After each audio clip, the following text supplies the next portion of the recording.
It's time for the Onyx News. Extraterrestrials, time anomalies, dimensions, remote viewing, UFOs, UAPs, and USOs, ghostly encounters, abductions, Bigfoot, and more. Your end of the week news source for everything unexplained. Here is your host for the Onyx News Podcast, Margie K.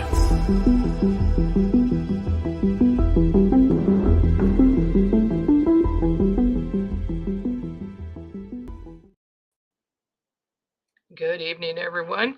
Welcome to Onyx News. I'm your host, Margie K., and we're here every Friday evening at 6 p.m. Central, 7 p.m. Eastern.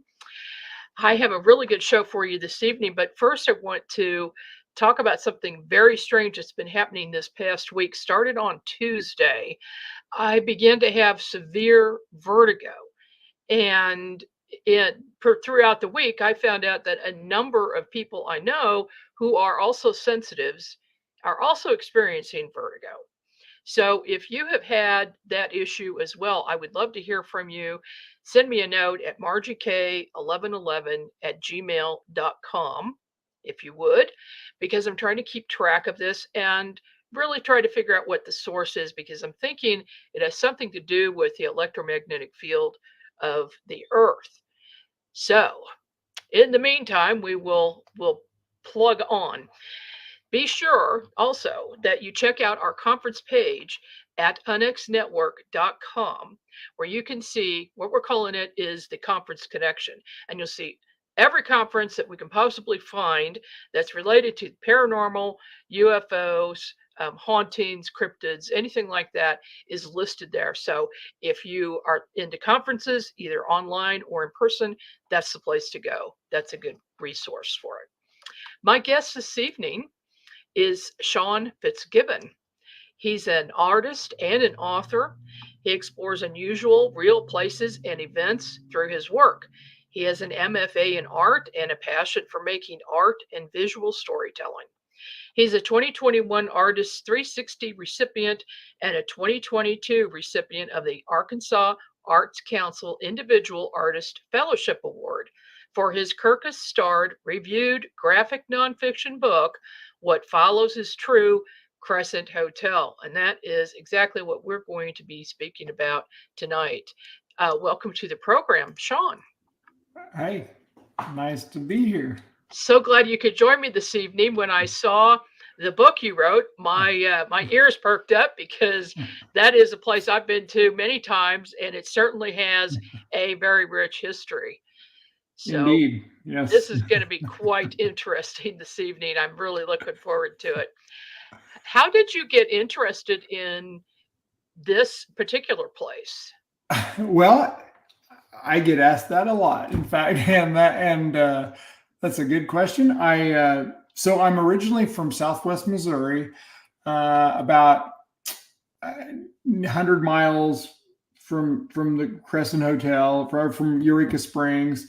And my parents, in the summertime, they would take me and my sister. We'd just go, on these little visits down to Eureka. And I was always just kind of fascinated by that town.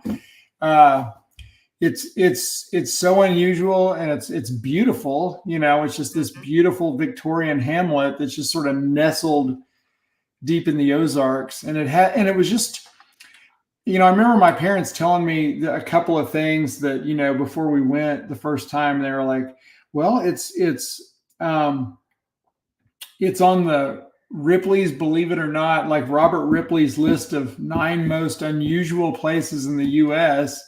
Oh. And one reason for that is because none of the roads in Eureka Springs, none of the roads intersect. They all just kind of serpentine throughout, Yeah, it's very strange. It's very strange, it's very interesting. And there's no right angles in the town. There's no stoplights. It's all, and there's stairs that just go everywhere, just up the sides of these hills, just, because much of the downtown is just sort of in this deep valley, with all these limestone bluffs with Victorian homes just kind of nest, perched up on these bluffs and throughout these crevices, and it's just so unusual. Like another thing that's so unusual is that you have like the Basin Park Hotel, and it's a 7-story hotel, but every floor is at ground level, and that's because it's right up against a mountain, basically. So every floor, it's like you get off and you're on you're at ground level. So that hotel also has a history of being haunted. I've explored it. Yes, very. I've only stayed there once, and I don't know as much about that history because I haven't really researched it as much. But it is a spooky place to visit and to stay. It really is. It just has this, and it does have a very kind of strange history. But yeah, the whole town is just so unusual. And I would have to say the thing that just always spoke to me the most, and just in a way kind of haunted me over the years, was the Crescent Hotel, because it sits at the highest point of town. And, like I was saying earlier, it's just sort of perched, like almost like a gargoyle, it's like, it's almost like, any early like Gothic story, like The Haunting of Hill House by Shirley Jackson or Stephen King's The Shining. It's like usually these houses that sit at the highest point of town, and so it really just kind of, and then it also has this very dark history, because we would go on the ghost tours. We didn't live, we were only like 100 miles from there. So we wouldn't stay, but the night, but we would stay and go on the ghost tour and then head back. But I remember, just hearing these stories, about this fraudulent medical practitioner, this guy coming into town claiming to have the cure for cancer and turning it into this abnormal hospital. And once again, I mean, echoes of like, it's a hotel. It's like you get the Shining, and then Mary Shelley's Frankenstein, all these sort of Gothic, yeah, exactly. Like this image here is like, you can definitely probably see my influence of like Gothic literature. I love that sort of thing. So we've got the hotel in the background and this church in the front. Yeah. Why don't we talk about that church a little bit? Sure. Yeah, that's St. Elizabeth's. It's an old Catholic church that actually was built not long after the Crescent Hotel. So let me back up a little bit before I get into that. I can tell you. You mind if I go into the hotel and then kind of go into the church a little bit? Whatever you'd like. Well, because the Crescent was built in 1886, and so it was this very exclusive resort, and only like very wealthy people would stay there, and they would travel from all over to stay at this hotel. So it was like, think of the most exclusive club in LA. It was like that. It was very, you had to be on a waiting list to get to stay at the Crescent Hotel. And it was decked out in Edison lighting. It had an intercom system. It had elevators. It had stables for riding horses. It had a bowling alley, very exclusive. And however, that did not last very long, because by about 1908, the hotel had to, they had to shut its doors part-time because they just were having a hard time they couldn't afford it, basically, because of its location, because the hotel is Well, if you know anything about Eureka Springs, it's very difficult to get to. Even today, if there's snow or anything, it's like forget about it, because all the roads getting out there are just very windy, and it's beautiful, but there's no straight line to get there, Right. And so just imagine what that was like, in the late 1800s and early 1900s. So Yeah, with the horse and buggy and slippery roads, steep incline, snow. No, thank you. I can see how now maybe in the spring and summer they probably did okay, but I imagine in the winter months that would have been bad. Right. Oh yeah. Well, and that was the case. So during the summer, it opened up as the Crescent Hotel and Resort, but then what they did is in the winter, it became the Crescent Conservatory for young women. It was basically a girls' school, and it was a very nice girls' school, and it actually remained a girls' school until the 1920s. It was a girls' school in the winter, and then it was the hotel in the summer, and it stayed that way for many years.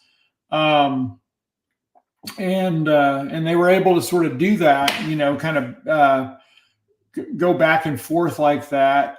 But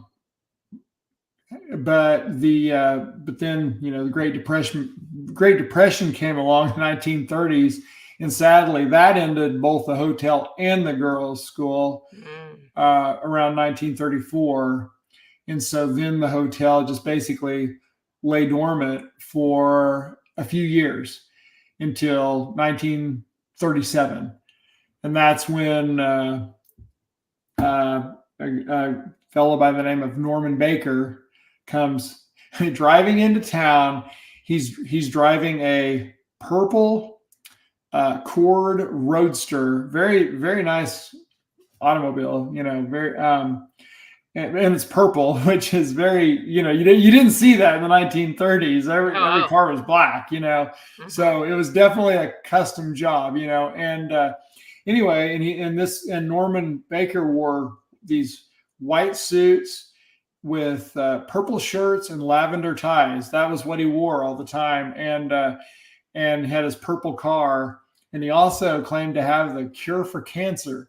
And he told the people of Eureka, he said, see that derelict abandoned hotel up on the hill? He's like, I'm gonna open that hotel up I'm gonna buy that hotel and open it up as the Baker Hospital, where I will cure cancer.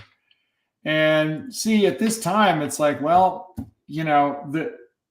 they weren't doing well. It's like, well, the Great Depression was, they took a hit, their economy. And so they just, that's exactly what happened. He came in and turned it into the Baker Hospital, and lots of patients came from all over. He had a lot of patients from his hospital in Muscatine, Iowa, which is where he was from. And if you'd like, I could kind of talk a little bit about Norman Baker. So we kind of have. Oh, most definitely, because he's the darkest part of this story, I think. Right. Yeah. Yeah, we definitely want to hear about him. Okay. So Norman Baker, he was from Muscatine, Iowa, and let's see, he was. I'm trying to think right now. Born in 1885, I believe, is when he was born. I'm trying to think exactly, but yeah, it was right around that same time as the Crescent Hotel. And anyway, he was the youngest of 10. He had 10 brothers and sisters, and so he was basically his father was a machinist, and his mother was she wrote poetry for magazines, and And so, yeah, so kind of interesting. He had a mother who was very, into literature, and then this father who was a machinist. And so, but Norman Baker ends up dropping out of high school when he's in the 10th grade, and he goes to work for his father as a machinist. And he ends up getting into a contentious relationship with his father, and he takes off, and he's like, I'm done with being a machinist here, and he goes to work for the Bopal Button Company. They basically extract, they made buttons from pearl buttons from mussels that were excavated from the Mississippi River, and Muscatine was on the Mississippi. It's a river town right there on the Mississippi. And so anyway, he works at the button company there for a while, and picking up a lot of, he's really kind of learning the craft of being a machinist. And however, once again, he has this rather difficult kind of relationship with the management, and he ends up leaving there and going out to become a vaudeville magician. So he goes on to the vaudeville circuit. Okay. Yeah, it's kind of interesting. So he's doing this, like he becomes what's known as a mentalist. Like he's doing and so he's like doing these sort of mental,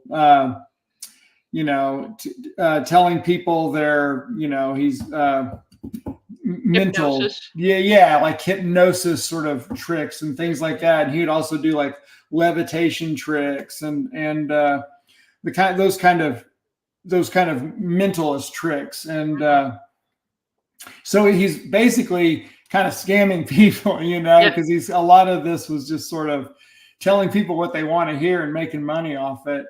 And he was actually pretty good at it. And he started working with a woman. He called her Madame Tangley, and she was his assistant. And he would do a lot of these kind of levitation tricks, and she would also work with people in the audience, and he would read their minds and do that sort of thing. They were married briefly, and during this time, so her father was a musician, and while they were married, he started working with her dad and made these organs. Like it was basically like a pipe organ type thing he called it the calliophone. It was a calliope, basically like one of these things that you find at like at baseball games, you have these it was one of those, except at that time they ran off of steam. They were steam powered. Mm-hmm. And so he created the first air powered calliope. At least the patent is attributed to Norman Baker. There's some question as to whether or not he stole the patent from her father. That's what. So okay. I don't know. I mean, and he was brilliant, but he also was, he conned people quite often. And so anyway, he starts he goes from the vaudeville circuit to creating these air calliopes that he called the calliophone, and he ends up making millions off that. And so from that, his calliope factory mysteriously burns down one night, and so he starts an arts correspondence course. He had no artistic training, and he tells people he can teach them how to do art through his correspondence course, and he ends up making what would be the equivalent of millions today off of this as well. Like wow. He was there. Yeah, it was really wild how he was able to do all that. And so then he gets his calliophone business going again. And then at this time, he's also starting these like almost like a Sears and Roebuck type magazine where he has like mail order, like he's selling products, like from like brooms to automobile tires to like live canaries, you name it. He was selling it through his magazine called TNT Magazine. And that's an acronym for The Naked Truth. And so he also at this time started his own radio station this is in Muscatine, Iowa. And so his radio station is where he's basically, his at first it starts out where he's just kind of peddling all his items that he sells through his catalog and through his magazines. But then it starts becoming his rhetoric starts to become more inflammatory. And he starts, like I said, early on, he had these very contentious relationships with people that he met, or that he worked with. And that spread throughout his entire career. He made enemies with people throughout the city of Muscatine. Sounds like a hothead. Yeah, he really was. Yeah.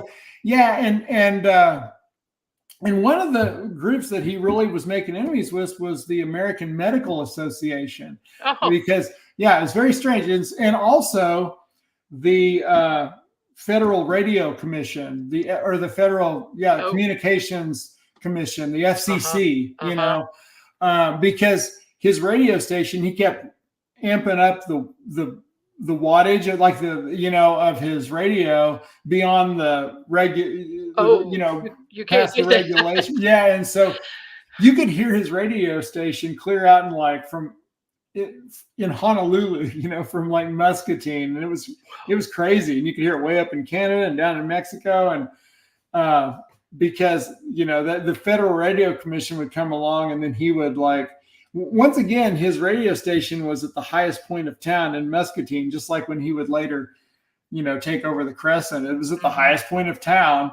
And so he was always able to kind of see whenever people were coming around, he could always turn the dials down, but they knew they were on to what he was up to, what he was doing, like I said, he was always in litigations with the Radio Commission as well as the American Medical Association, because he started calling them the American Meat Cutters Association, because he heard about this so-called doctor in Kansas City, Missouri, who claimed to have the cure for cancer. Okay. And so this guy basically, said he was curing cancer. And so Norman wanted to have him on his radio show and also promote this in his magazine. So he basically has him on there. And then Baker's like, you know what? This works for me. And so he steals this guy's cancer serum, and then so he immediately is like, I have the cure for cancer. And then to prove it, he's like, I'm going to have 5 test patients on my show and in my magazine. And so he has these 5 terminally ill patients, and he puts this in his The Naked Truth TNT magazine. And he says, all 5 of these patients, I'm going to cure all 5 of them. And this is okay, so this is around the first of the year. And then it's by May of that year, all 5 of them are dead. And, so what does Norman Baker do? He reprints that same magazine 3 different times without changing a single word. And then he starts his first cancer hospital, saying he can cure cancer. And that's in Muscatine, Iowa. And so, this is definitely a bad guy. Right. Yeah. Yeah. He knows that this is not true, and he's getting ready to start a new hospital. Exactly. And so and I know that some people throughout the years have told me, no, I think he was really doing some good, but you really can't, if you look at that, you can really see where he truly knew what he was doing, he knew that his formula did not cure cancer. And well, let's pick up on that and find out more about him and what he did with that hotel after these few messages. Okay. Hey, UFO conference enthusiasts. We've got another great event for you in 2024. The Saucers and Aliens Kansas UFO Day in Dimension G is being held in the UFO capital of Kansas, Geneseo, on July 6th. This is a fun festival in the middle of nowhere. There will be a parade, decorated yards, costumes, vendors, speakers, and a showing of the movie The Day the Earth Stood Still. Appropriately, an 8-foot-tall statue of Gort and a statue of Plateau will be dedicated. This will be the only museum in the U.S. with these custom-made statues. If you'd like to donate to the statue project or attend the event, visit GeneseoMuseum.com. That's GENESEO Museum.com. Be sure to bring your camera when you attend the event. That's GeneseoMuseum.com.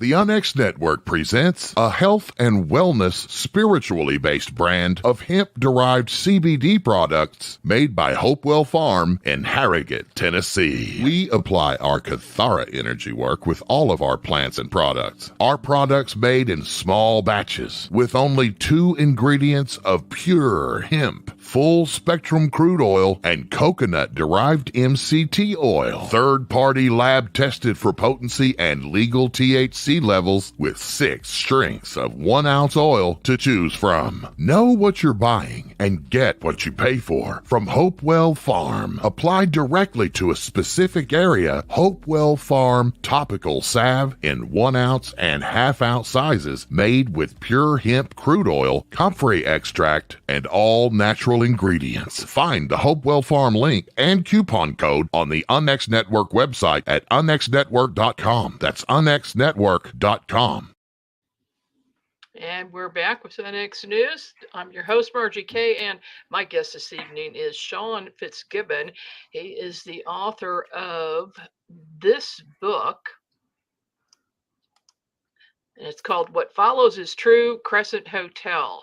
And there's a lot about this hotel. So in the next 20 minutes, Sean, we've got to get it in here. Yeah. What is the story? Okay, yeah. Well, so basically, let me tell you, Norman Baker then gets kicked out of Muscatine, and what's he end up doing? He goes down to Mexico and starts up a hospital there briefly, and then he ends up in he works his way up to back into the States and works his way into Arkansas and sets up shop at the Crescent Hotel, basically, and in 1937. So that kind of brings us back to where I was telling you, where he comes to town, claiming to have the cure for cancer. And so he opens it up as a Baker hospital, and it's open for 2 years until his arrest in 1939.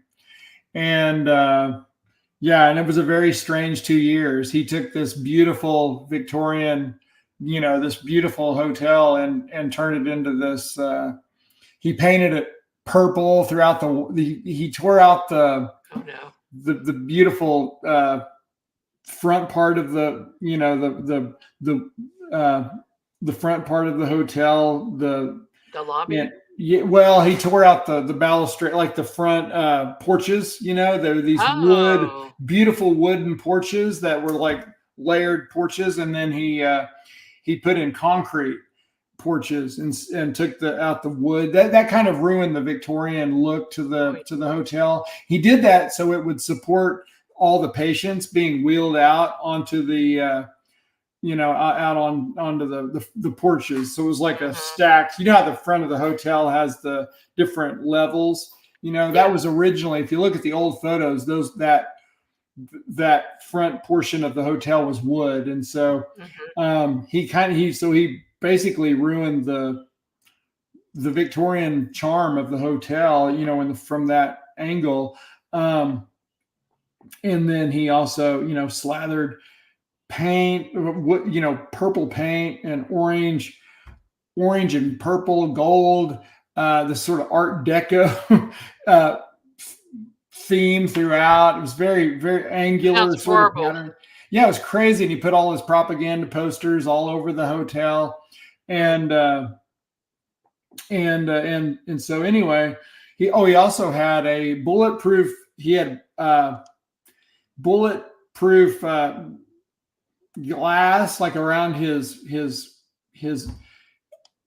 desk in his office, and he also wore bulletproof vests around and he carried a gun on him at all times because he was extremely paranoid. Wow. Very well, rightfully so. I mean, he was a pretty paranoid guy, because, he knew it was only a matter of time before there was probably going to, things were going to catch up to him, Mm-hmm. But as like I said, he wasn't carrying cancer. And so as the body count was rising, so were federal law enforcement were kind of moving in. And like I said, it was only 2 years until his arrest. And that's what a lot of my book kind of covers, this very strange 2 years. And I also go over, I also talk about a lot of the ghost, these sort of things as well. All the ghost encounters I tell that through the ghost tour, because in the book I'm going on the ghost tour. Now that image you just put up right there was, so in my book, I sort of bookend this story with, there was these two boys that snuck into the Crescent after Norman Baker was arrested a couple of years after that. So the hotel sat empty throughout all of World War II.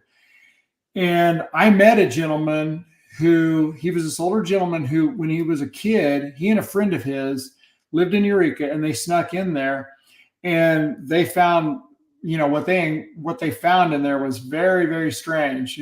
Some of the items they uncovered, and it was a very, very spooky experience. And so I use that story, his story, as, like I said, as sort of a bookend. And because it was very strange walking through this very, this abandoned place with these wheelchairs, and they also found in the morgue area, they found these jars full of, well, basically human remains. It was basically full of like cancerous tumors and parts like that, very strange, which would strangely be buried and then unearthed about 80 years later in 2019 on the grounds of the Crescent Hotel. Yeah. I don't know if you're aware of this, but well, I knew about the jar story because I took that tour, and oh boy, is it creepy in that morgue. Oh yeah. And those were the jars that he found, those very jars. And so I was actually kind of wrapping my book up around 2019, and that story made national news, somebody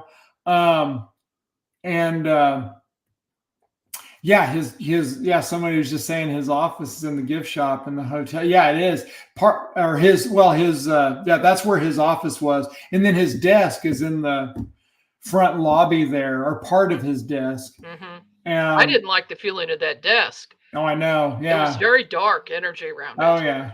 Yeah. It's very, very strange. Very strange. So what was he doing with all of these people in the hotel that was supposedly curing of cancer? What was their ultimate end? Well, he had a certain section of the hotel that was designated for the more advanced patients, and it was it was more of a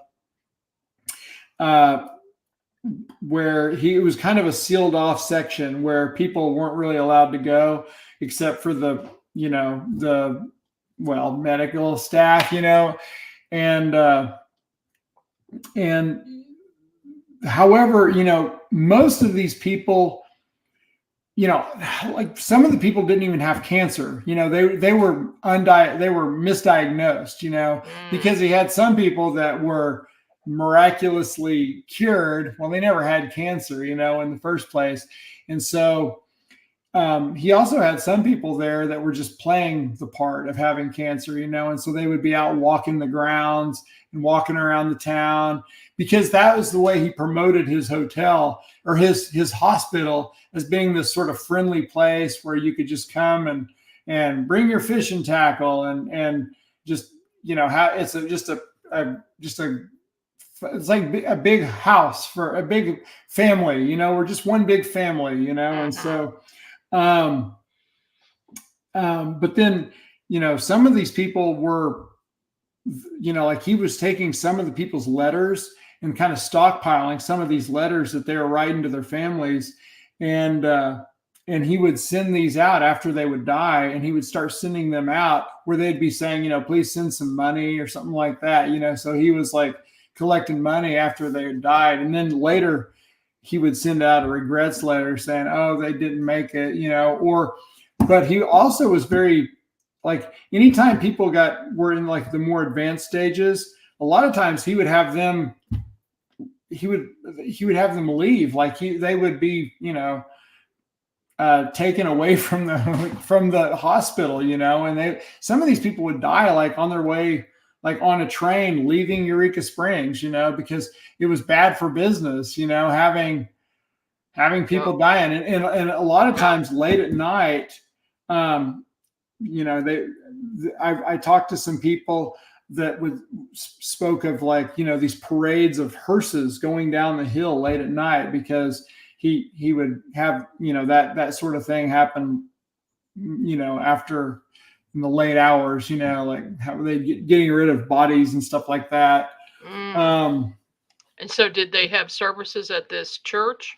Yeah, there were services at that church. In fact, one of the patients was a priest, and he actually died there. And he's in my book. I actually, I found this information about this Catholic priest that was there, and so yeah, he's in my book. And they did have services at the church, St. Elizabeth's, and in fact I'm kind of show that in my book, because it really is it's pretty perfect, because it's basically right at the base of the hotel. If you stay at the hotel, you can just walk just a short ways down the hill to the church. Like it's right there. Mm-hmm. It's just, you can see it in that picture I drew. It's just right there.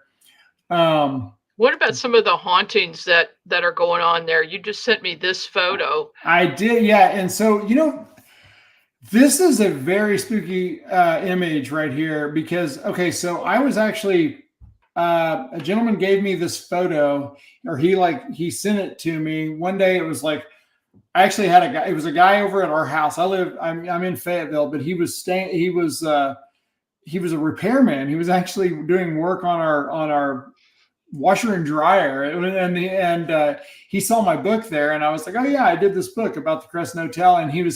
And so he started telling me the story. He's like, well, it's strange. When I was staying at the Crescent Hotel, I was, taking these pictures, and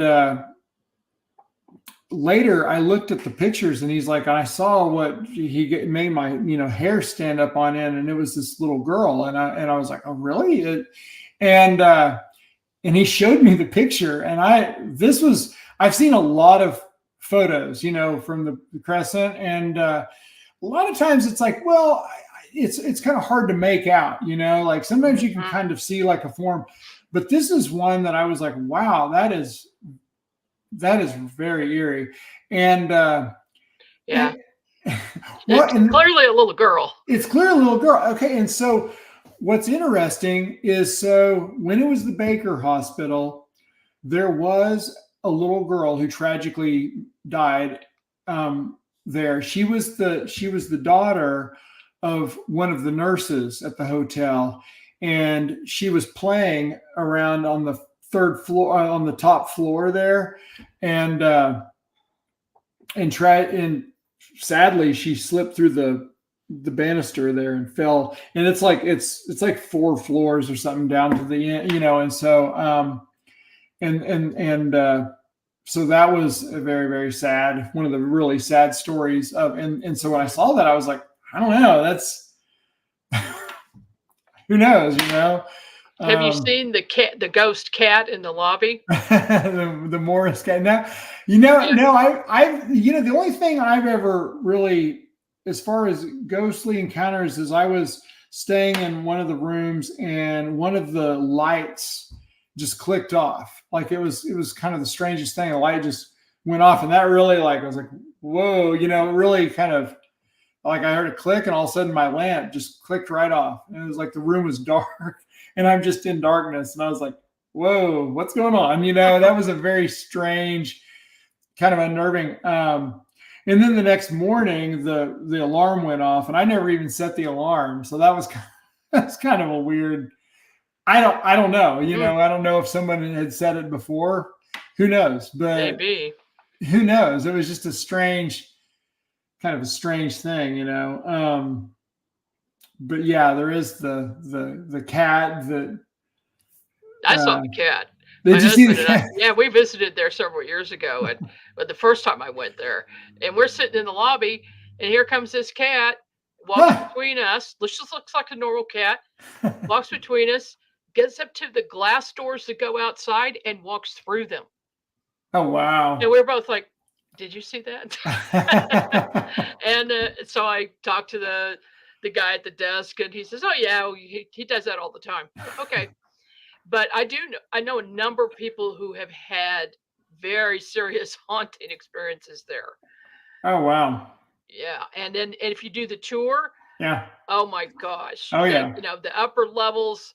I saw an apparition. Several people saw a ball of light come down the staircase. Wow! And so then we took video of it, but we could see it with the naked eye. Oh wow! Okay. I know other people. Lots of people have seen the cat. Now other people have seen an apparition standing at the end of the hall, which is pretty common. Did you run across any stories about that? Yeah, I actually have. I've had some people tell me they saw a woman walking down the hall. Okay, and she was wearing period clothing and appeared to be like a nurse, and she was pushing what would look like a wheelchair. And I've heard some people say a wheelchair, and I've heard some people say what looked like a gurney. And then they'd see her go around the corner, and then they'd follow, or ask her a question or something, and then she'd just be gone. Because this is one of those things. I always think, well, it was probably a wheelchair, because the thing is, gurneys. Well, the thing is that the elevator in the Crescent's not big enough for a gurney, so they would actually take the deceased and put him in a wheelchair down to the morgue area. And so this was something that would happen late at night. So who knows if this is what, this is one of those things that would have been a regular sort of occurrence, is seeing this. And so who knows if that's what seeing this woman doing that. I've also talked with some people that saw a group of people in the ballroom, and they're where they have like dinners, and they have like dances and stuff like that. And it was actually one of the workers, and they were closing up, and it was like, hey, we're closing time, and they saw a group of people, that were just kind of there and just talking and chatting, but they kind of looked out of place as far as their clothing goes. Like it looked like a different period or time or something, but they didn't think much of it. And they just went to go grab something. They came back, and there was no one there. But there was a whole group of people, and it was very strange.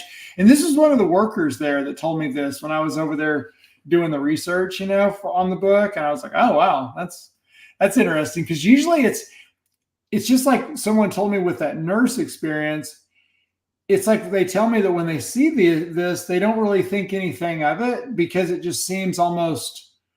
They're not really looking for that. You know what I mean? They just, it's like they just see someone, and they go to ask them something or talk to them, and then there's no one there. It's like, because they just look like a normal person, but there's something that's a little doesn't look right, especially with a nurse. You would think that's a little bit, but Eureka Springs is very, you do see a lot of people like, it's kind of a very interesting town, and there's a lot of like parties and people wear costumes and, they call it like Halloween City now, like, cause they have a lot of, festivities around that time. And very new age.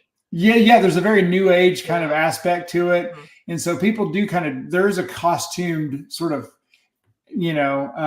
aspect to the town. So if you see someone that's costumed, you probably just assume they're just doing a bid, or they work at the hotel, or they're doing, but sometimes, these people tell me, oh no, I worked here. And then I'd see that and I'd go to ask him something, and then I'd turn a corner or something and they're just gone, it's like, that's odd. Yeah. Well, it's got a long history, and a lot of people went in and out of that place right over the years. So it's no doubt there are a lot of spirits. Oh, there.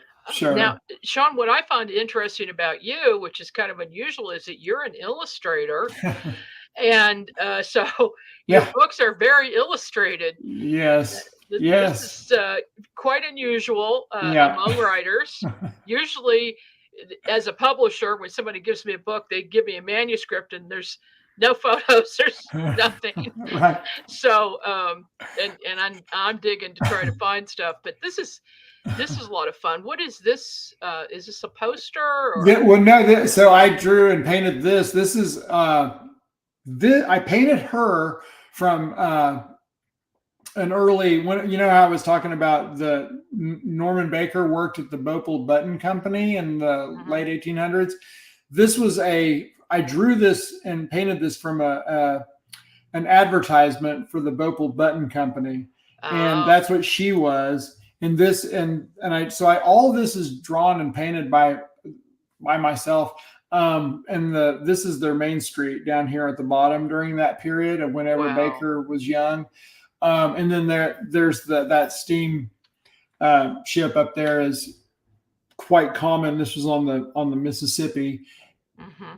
And so anyway, that's what that was. So and then this here is sort of showing Baker's his showmanship, his vaudeville act was this he had a lot of like Egyptian motifs that he utilized throughout his, he was fascinated with Egypt and ancient Egypt, and that sort of worked its way into his shows, and so I kind of wove a little bit of this into the image, of his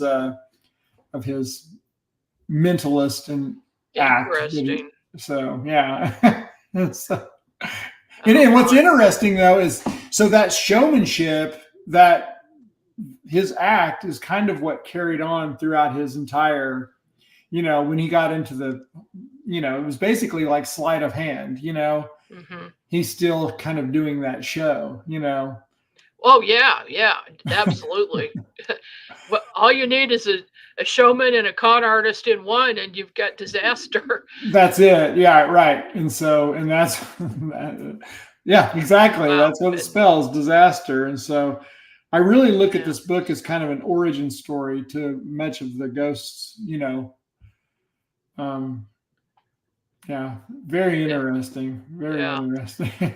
That's the place definitely has an air about it. It's fun to go too. I mean, they've got good food. They've got a good restaurant. If you really like a haunted place, go stay there. Stay overnight. Yeah. But also take the tour. Definitely take the tour. Yeah, for sure. And, it's especially fun around Halloween. Oh yes. To do that.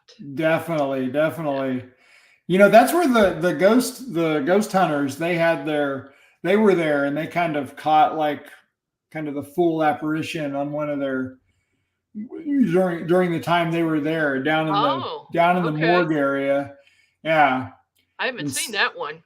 Yeah. And that's kind of, during that time, it really took off, like the notoriety and surrounding kind of the Crescent Hotel, and then of course once they made that grim discovery on the grounds in 2019 with those jars being unearthed, it was so strange because they didn't just find a few jars; they found thousands of these jars, with these specimens. Oh, and because immediately it was these.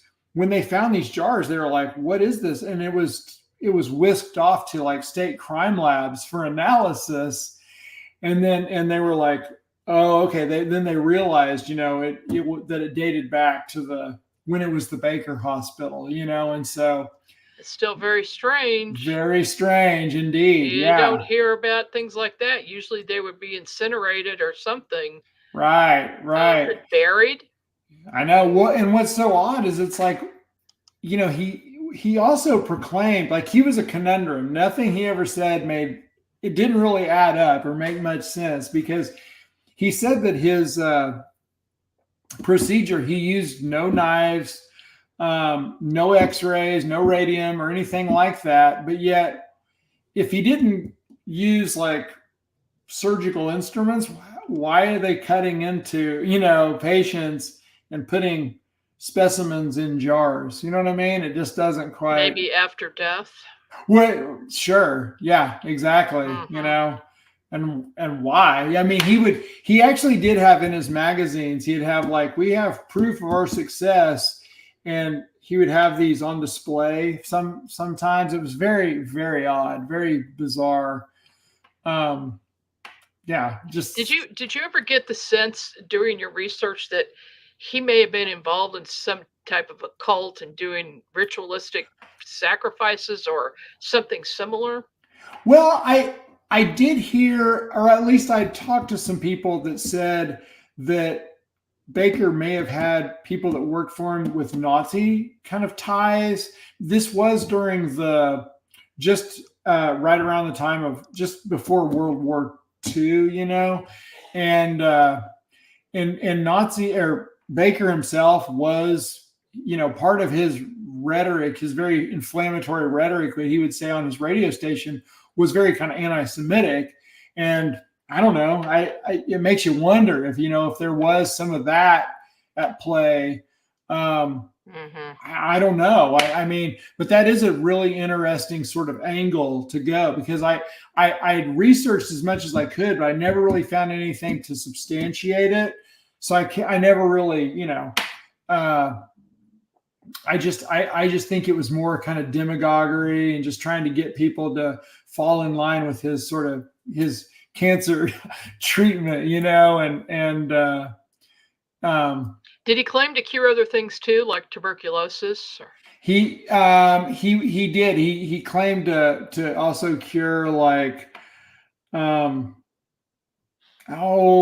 piles. What do they call that? Trying to think. Some of the it was TB and cancer and hemorrhoids of all things was one of the things.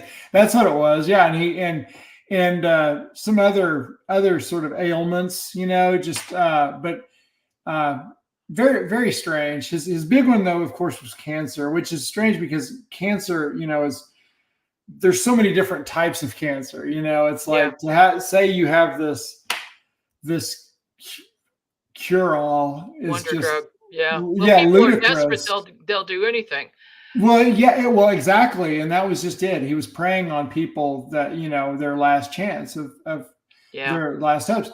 And it turns out, I mean, his cancer serum was nothing more than glycerin, carbolic acid, crushed up watermelon seeds, in spring water, and and that does not cure cancer at all. And it doesn't cure anything. Doesn't cure anything. No. Wow. It's Well, Sean, we are unfortunately out of time for this evening. This is fascinating stuff. The book, What Follows is True, Crescent Hotel. And so where can people get that? You can find it on my website, SeanFitzgibbon.com. It's in my store there. It's also available on Amazon. So, okay. available both places there. And that'd be the best way to pick up the book, and I'll be sure if you get it through me, then I can be sure and sign it for you. So okay, well, I'm gonna. Yeah. I definitely want a signed Okay. copy, Okay. because I'm very interested in that location. There is a lot going on in that entire town, not to mention the For Crescent.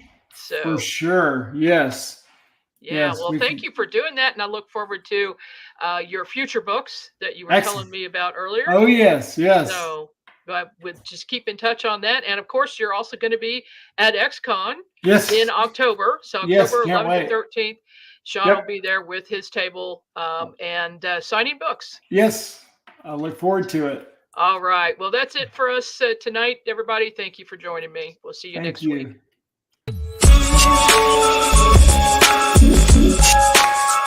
week.